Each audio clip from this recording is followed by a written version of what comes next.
Hello, my name is Mick, and I want to tell you a crazy story of my relationships with my coach. I am a talented athlete, just my sport is not the most common one. I adore it, but once my new coach nearly made me quit. However, now I think that I would never change my coach for someone else. This is what happened. I like sports a lot. Our city has a very good sports facility and a number of courses to choose. I've always practiced usual team sports, but I have never been much of a team player. At some point, I decided that I needed to choose something new, as my motivation for training was going down very quickly. I was also a usual teenager, with lots of problems with studies, girls, and parents. I had lots of frustration and anger, and wanted to take the pressure off. This is how I decided that single combat sports would be perfect for me. However, I found out that usual martial arts didn't attract me much. They were too violent and too traumatic for me. That's when one of my coaches offered me an exotic solution, which was fencing. I bet many of you don't know what it is, and neither did I. The idea is that you are fencing in beautiful white clothes that fully protect you from any damage, and let you concentrate on your goal of hitting your rival with a weapon in a certain way. It sounded cool, and even if it wasn't the most popular sport, I decided to give it a try.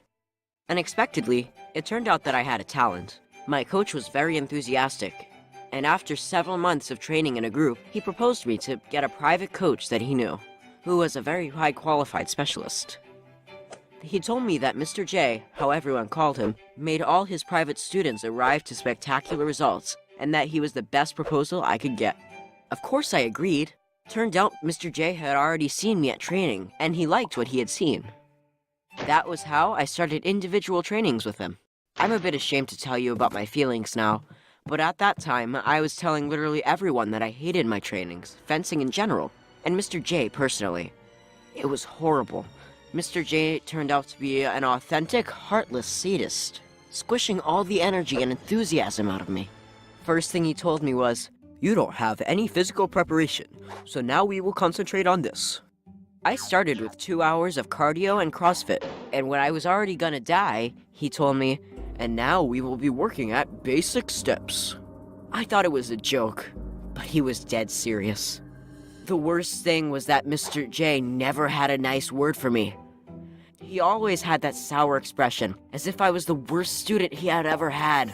I was working my socks off just to make him appreciate me, at least a bit, and every time I got that meh, not impressed face.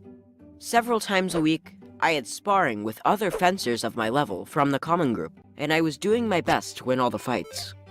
I need to say that the results of my strenuous training was visible.